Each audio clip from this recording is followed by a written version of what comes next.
Welcome once again. I hope you're all doing well. In this session, we will discuss Code Hero by Ernest Hemingway.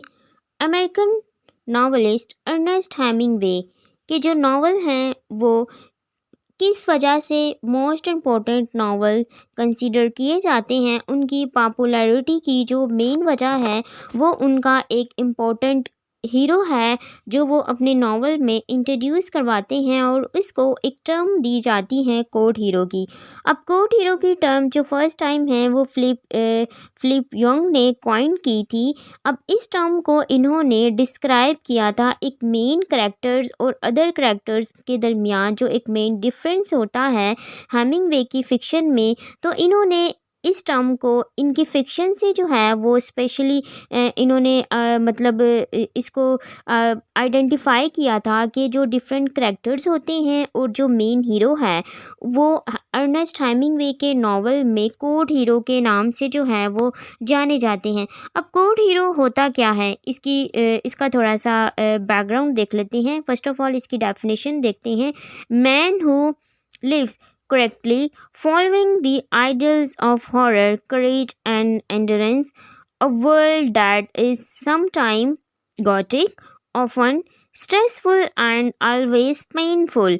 यानी कि उनके according वो शख्स जो इस वर्ल्ड में रह रहा है जिसमें उसको मुख्तलिफ़ किस्म की परेशानियाँ फेस करनी पड़ती हैं, उसके ऊपर बहुत ज़्यादा स्ट्रेस होता है और वो अपनी जो है वो लेकिन वो सम टाइम हॉरर की सिचुएशन में भी होता है और उसके पास कुछ ना कुछ बिलीव्स होते हैं और वो एक ऐसी लाइफ गुजारता है जिसमें उसको ओवरऑल जो है वो बहुत ज़्यादा स्ट्रगल करना पड़ती है और वो उन स्ट्रगल से जो है वो एट दी एंड तक पेनफुल सिचुएशन में उनसे लड़ता रहता है। अब इनके कोड हीरो की मेन क्वालिटीज़ क्या होती हैं? अब वो कहते हैं कि कोड हीरो वो होगा जैसे कि अर्नेस्ट हेमिंगवे के डिफरेंट नॉवेल्स में आगे हम एग्जांपल में डिस्कस करते हैं।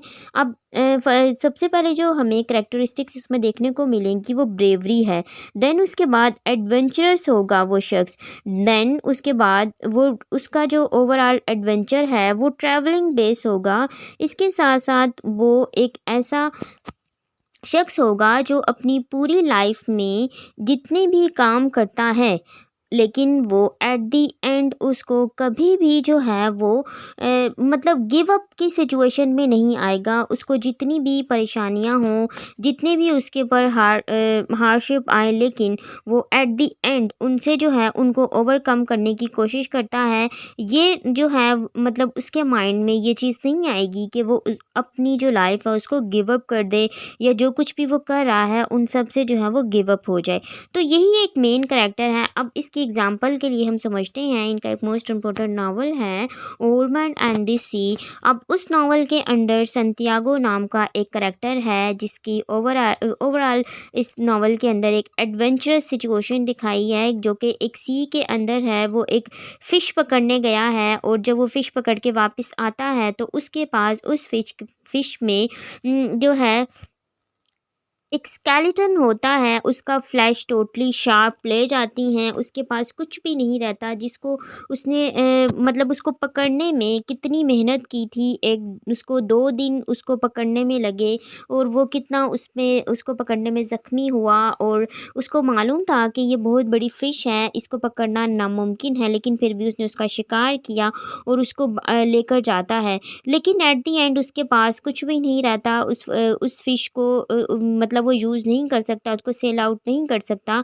लेकिन फिर भी उसके पास क्या चीज़ होती है, उसका एक अज़म कि उसने अपनी लाइफ में अब जो कुछ भी किया उसको हासिल किया या नहीं किया, लेकिन उसने उसके लिए मेहनत की और वो उसको अचीव कर सका कि नहीं।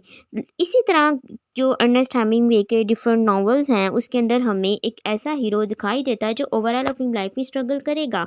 वो हर जो जितनी भी उसको डिफ़िकल्टीज़ आती हैं वो उसको फेस करने की कोशिश करता है, लेकिन एट दी एंड जो है उसके पास जो है कुछ भी नहीं रहता। लेकिन वो इस बात पर उसका ये अज़म होता है कि उसने खुद को गिव अप नहीं किया इन तमाम सिचुएशन में।